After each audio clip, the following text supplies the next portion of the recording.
Speedrunning! Not exactly a pastime I am known for. The closest I have ever gotten to speedrunning was getting all the S ranks in Crossworlds, and I'm not exactly top of the leaderboards. But you know who does like speedrunning? The Sonic Origins speedrunning Discord server. This whole video is sponsored by them, in fact. They aren't paying me, though. But on that topic, let's reveal our speedrunner cast for today's video.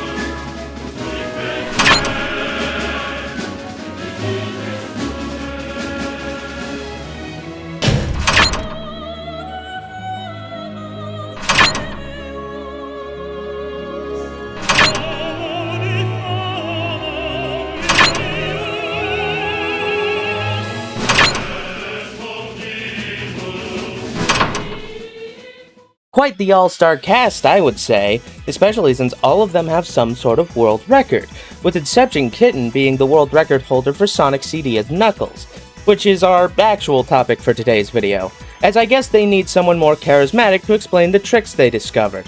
Well, not really discovered. Think of them as a more well-meaning Thomas Edison. And I'm their Billy Mays! And I have an offer for you right now, or I guess technically around the time this video releases. If you go to Von Ryder's channel, you can get another video on this topic absolutely free! But you wouldn't click off this video just yet, right? But you know what, let's get into the actual and doing that takes us right to the end of the level. Wait, what? The Knuckles Warp. The glue of their Knuckles CD speedruns, glue that should have been used to hold CD together. But, I digress, the Knuckles Warp is used in 14 out of 21 levels to entirely skip them. The Knuckles Warp is done by gliding into a slope, preferably at the start of the level, and doing it correctly will take you right to the end, though doing it incorrectly... But of course, that isn't it. There's far more to talk about than just that. So with the help of the Sonic Origins speedrun server, let's go learn all there is about the Knuckles Warps. Also, throughout this video, I'm going to be using a lot of their footage. So to make it easier for you to know whose footage is whose, I'm going to put their profile picture in the bottom left. Oh, for a select few of them, that is a tad redundant. But anyways, let's get into the video. Now, first, I would just like to preference that this video is centered around the Sonic Origins version of CD. Which should be obvious given the fact that it's the Sonic Origins speedrun server, and the fact they are playing Knuckles. But I wanted to make that clear as Origins, contrary to belief, is not terribly buggy. Even at release, it was not exactly polished, but other than the crashes, it was still a bit more tame than the OG releases. However, you may remember that Origins didn't at first release with the ability to play as Knuckles in CD, and there certainly was a reason for that. Back when he first released, it was quickly found out that Knuckles broke this game in two mostly through just gliding. And CD was broken in far more than just two with the discovery of the Knuckles Warp. Now I'm very sorry to say, but they don't actually know what makes the Knuckles Warp. And yes, I was also livid when I learned that information, and in my fury, I was able to at least force out this explanation. The best way I can explain it is, in short, the game doesn't like when character gets flipped into, like, certain pixels of slopes, and it ends up ejecting them somewhere down the X or occasionally the Y axis, but it's consistent, you know, it's consistent enough that we got, like, crazy world records and we can reproduce it, but the exact specifics, it still eludes us. I hope that explanation was satisfactory. Now, Vaughn first discovered the Knuckles Warp in 2024 when he was messing around at Stardust Speedway, and despite the death, Vaughn found this interesting. And while it looked to be useless, through an undisclosed amount of time, he found a way to make it useful, creating the, as they put it, slow warp, which was quite similar to the classic game's warps, putting it on par with the classic games in terms of the fact they looked similar. Now, to pull this off, you simply find a slope, though it has to be a specific one, generally being the full-size slopes, except for in Stardust Speedway. But you see this little part of the slope? If you glide into this part of the slope right as you hit it, you could be teleported to the end of the level, or die, or perhaps be teleported to the start of the level. They also told me that apparently right-facing slopes are actually easier to do with this. Slopes will teleport you in the direction they are facing, so a right-facing slope teleports you to the right. And a left-facing slope, you should be able to figure that out. Because of this, you need a special setup for left-facing slopes, which they believe that just about everything you could possibly do matters for left-facing slopes, from your speed to your angle approach to the direction you're facing, etc. Right-facing slopes just have an easier setup, apparently. You can also pull off the Knuckles Warp using the loops in Stardust Speedway Act 1 and 3, though I did mention this is called the Slow Warp, because you have to wait for the camera to catch up to Knuckles. But nowadays, they use the epic Instant Transmission Warp. This one is cool as the camera also learned how to do a Knuckles Warp. Now how does one go from the Virgin Slow Warp to the Chad Instant Warp? Well, you go to the Sonic CD settings page, and you go from the Genesis Spin Dash to the OG Spin Dash. What, did you expect more? Also, another thing that puts the two apart is most of the slow warps you have to jump on the first frame, otherwise you die, like I did. Now why the hell does what spin dash you are using determine which warp you get? Apparently this is because the camera just works differently between the two. But now that my yapping has hopefully taught you enough about how it works, let's see how they apply it in each level.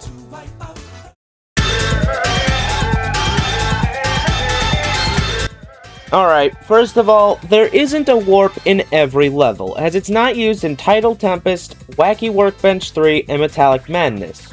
Also keep in mind that most of this is talking about just playing that level in particular through time trials. Also, I thought I should mention that these are the world record runs of these levels, so if you just want to mess around with the fun tricks, you don't have to follow them exactly. But anyways, Palm Tree Panic 1 and it's already getting difficult. One of the hardest warps in the game. Right after the big boy jump, you should glide into this spring, then immediately jump where you need to perform an incredibly precise setup made by Von Ryder to hit the Knuckles Warp.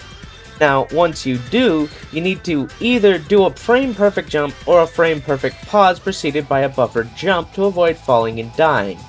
And that should take you to the end of the level. Palm Tree 2. This is considerably easier, though keep in mind that it's relative. You start out with a spin dash, jump immediately after releasing the spin dash, and then glide to the left into the first slope. Palm Tree 3. Now you do this one in the Bad Future specific, as for some reason the slope you use is slightly further to the left, so you can get there faster. You hit the spring and hold right as you hit it, and try to get to this slope as fast as possible and glide into it, and you should get to the end of the level, even skipping the boss. This is also the only warp I personally was able to pull off, though not the full trick. Collision Chaos 1. You go in the tube, do the precise jump, and glide into the slope. This explanation makes Vaughn die inside. Collision Chaos 2. This is the beginning of a special variant of warps. You start by going into the first tube, then you charge a spin dash for half a second before releasing, and precisely gliding into the slope of that tube. This is called a tube warp. Collision Chaos 3, you start out as normal, just fast, until you get to this part where you need to jump off this top part with the exact speed, angle, timing, and precision you need into this slope, causing another special variant of the warp, the up warp. Though, due to the fact you don't have to glide for this one, any character can do it. It's just Knuckles can do it the fastest. We're skipping Tidal Tempest to going right to Quartz Quadrant 1. You run through as normal and jump up and climb into this tube. It's a return of the tube warps, though this time Sonic can also do it, as it's done with a very precise jump. Quartz Quadrant 2, this is another tube warp. This tube, in fact. Though due to the fact you don't have to use any Knuckles abilities, this one isn't actually easier as Knuckles. Quartz Quadrant 3, you start out with the classic Knuckles warp right into this slope. Though for this one in particular, you can't just go for the capsule, you have to spin dash before hitting it, as for some reason, if you don't spin dash first, you get warped to the bottom of the screen. Wacky Workbench 1. This one starts out with a seemingly standard warp, but like Palm Tree 1, you need to do a frame-perfect jump right after the warp. Wacky Workbench 2. This level has another standard warp, though keep in mind a couple other tricks we'll talk about later were also used in order to get to this slope. We're skipping Wacky 3 and going right to Stardust Speedway 1, which apparently all the Stardust stages make warps a lot harder, as they apparently don't have boundaries like the other levels do. So if you warp past the signpost, you will just get put back at the signpost as a failsafe, which is what makes the warps work, usually. But Stardust for some reason doesn't have those boundaries, causing you to just perish if you warp past the signpost, leading to much more precise and wacky setups. This wacky setup uses this loop at the beginning of the level, requiring a very precise setup to glide into the slope of the loop to teleport right into the trigger for the signpost. Stardust Speedway 2, this is the home of the newest and only warp of its kind, the Upside Down warp, needing you to spin dash and jump off this bottom slope and hit the top slope in a very precise spot. And naturally, due to the fact you don't have to glide, any character except Tails can do this. Stardust Speedway 3, this is our last and coolest warp. This one starts out like the Stardust Speedway 1 warp, but due to Kitten finding an extremely precise setup, she was able to hit the capsule right as she warped, leading to both Metal Sonic and Knuckles dying on the spot from the sheer coolness. So, that's the warps. They're pretty cool, but mere teleportation is not all these speedrunners have up their sleeves. Previously I mentioned that there are in fact levels that do not use any warps, as shocking as that may sound. So, what do they use? Tidal Tempest 1. This one has a very strict setup, but let's go through in order. You start with a spin dash where you then jump off this slope. Then you immediately glide back onto the slope where you then immediately spin dash jump off it again, where you then need to land on this Tonbo, which you need to be in this spot in particular as it has global cycling, and right as you hit the Tonbo you need to start gliding with a frame perfect input that lets you bounce off them and glide right to the end of the level. Now this trick doesn't have a name, so I shall dub it the Ton Bounce. Going into Tidal Tempest 2, and this is the only level to have you time travel. It starts with you grabbing this future signpost at the beginning, and time traveling at the top of this waterfall. Now if you played Sonic CD, you will know this waterfall will loop indefinitely. However, with time travel you leave the waterfall and confuse the game, making it put you at the top of the waterfall, where you can then just run to the end of the level. Now for Tidal Tempest 3, we are actually not using the world record footage, as to say Kitten was pause buffering is an understatement. She might as well have been going frame by frame. But anyways, most of this level is just optimizations. The tricks come in at the end, where Knuckles, with the invincibility shield, if you glide cancel right before hitting the boss, you could just bypass all of Eggman's bubbles, defeating him instantly. This is because the glide cancel allows you to go past the bubbles, and the invincibility lets you hit Eggman in this state.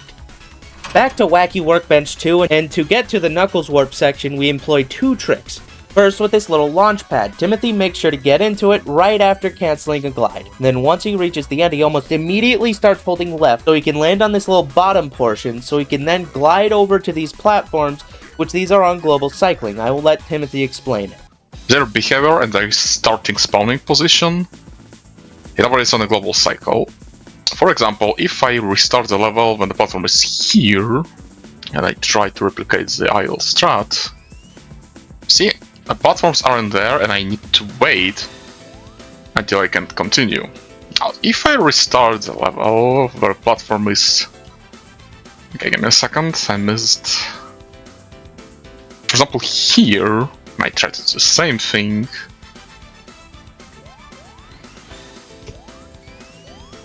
There. Yep. Wacky Workbench 3. This one has the special trick of intangibility, which is apparently the easiest trick.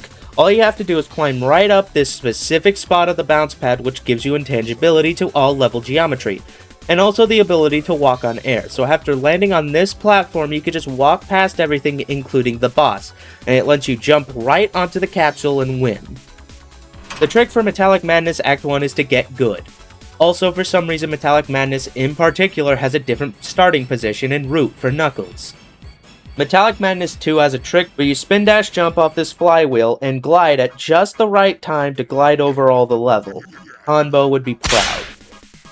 Metallic Madness 3, the final and also longest level. You start off with a ton bounce off this invincibility monitor. Then you get past this part of the level until you get here where a properly timed glide cancel will let you ignore the thing that put you in the background. And with the invincibility shield you can skip this spike bar. Then you get into the Hotaru arena, where according to Lenny GG, there is a way to predict where Hotaru will spawn, allowing you to end the fight nearly instantly. First you have to focus on where the first Hotaru spawns, in which with the second set, the left Hotaru will always shoot at you, and the right one will always move in relation to the first one. So if the first one was on the right, then the second one will be on the left, and vice versa, and it will always have the same distance between where it spawns and where the first one spawned. Then finally we have the final boss, which has one trick. You can get a double hit on him. What you need to do is take damage as he is going down. Hit him right before he reaches the ground, take more damage, then right before he gets back to the top, you should be able to hit him again to get 2 hits in right at the start. And that is all their tricks, which all of these combined allowed this dream team to reach a combined time of 3 minutes, 59 seconds, and 99 milliseconds, which according to Timothy, out of all the levels, there's currently about exactly 1 second across all levels that they could save if these runs were fully optimized. But there are still some strange things that haven't been explained yet. Yes, even in all these speedrunners' infinite wisdom, even they have stumbled across things that they can't explain. Shocking, I know. So let's go over some notable examples of these mysteries, and maybe you, yes you, the viewer, can help them figure it out, as it would be helpful since it would save them quite a lot of time. Starting with Palm Tree 1, and you may have been wondering earlier as to why they didn't use the slope right at the beginning of the level. Which is that because, for some reason, you can't do a normal Knuckles warp with it, even though according to them it is identical to most slopes that let you. But they were able to do a vertical warp up this slope. Though what's even stranger is you can't do this if you're using the OG spin dash. So that's not used in the run. Well, it did work once. Vaughn was able to reverse warp off the slope once over a year ago, but he was never able to replicate it again, let alone do it forwards. Next, Palm Tree 3, which you may have noticed that in this level, the warp takes you slightly after the capsule, which they tried for quite a while to find a way to land directly on the capsule, but they still haven't found a way to land on the capsule, which according to them it is possible, it's just they aren't able to find a setup to do that. Collision 1 and 2. Now right next to the slope that is currently used, there is another slope that is possible to use in the tube. In fact, they have used this slope before, as it's possible to regain control of Knuckles in the tube to then use that slope. However, it can only be used at the bottom, making it slower, and they have still not found a way to gain control of the tube from the top. Collision 3. Like in Collision 1, there are usable slopes in the tube that are inaccessible, as they can't regain control in the slopes from the top, and this time the bottom is also off limits. They are also just unable to figure out a setup for the slope right next to the one currently used. Title 2. This is the only title level that features slopes usable for the warps. The only reason they're not used right now is they're obsolete, as the slopes are way too far into the level. The unsolved part is they still haven't found a way to get there fast enough. Title 3. This one is unsolved simply because it's too isolated, and there's practically nothing to work with in this level, and the only thing they have found is a few clips with Eggman that aren't helpful. Quartz 1 and 2. The thing is here, for some reason, despite both of the tubes that are used for their respective warps being practically identical, only Sonic and Knuckles can warp in Quartz 1, but every character can do it in Act 2. Wacky 2. You can actually get intangibility in Wacky 2, however due to the level geometry there is no way they could think to use it right now. Wacky 3. As of now, it's just the fact they are still looking for a way to try and get above the boss in order to skip the trigger, which would save them a few seconds. Stardust 1 and 3. Currently they are still actively searching for a way to use the other side of the loop you warp off of, but they still haven't found a way yet. Also, if you end up warping too far, you may not die immediately. You may end up heading to a place which they have dubbed Legoland. Metallic 1. This level does have slopes that are warpable, though they have only ever been able to do up warps off those slopes. Though they still think it's possible to do a standard warp off them, they just haven't been able to find a setup for that. Metallic 2. On this moving spring, you are able to get intangibility. Only problem is they still have not found a way to use this in a way that actually saves time. Metallic 3. There might be a way to hit this spring at the start to give yourself intangibility, but they haven't found a way to do that yet. Also, this is the only stage that will teleport you back down if you start gliding above the screen. But that's all for the things that haven't been solved yet, and all that leaves is the question, can these warps be done in other games? Probably not. So that was cool, huh? Well, at least I thought it was cool. I can't really speak for you, but that's how speedrunners broke Sonic CD. And if you want to learn more in depth on how to break Sonic CD yourself, you can use the link in the description to join the Sonic Origins speedrunning Discord server right this now. Also, be sure to check out the channels of the speedrunners. Their channels will also be linked in the description. Also, please give a round of applause to Vaughn, Ryder, Timothy, and an honorable mention to Inception Kitten for their help into making this video's script. But before that, I would also just like to ask you to like, comment, and subscribe. Now on to the title cards.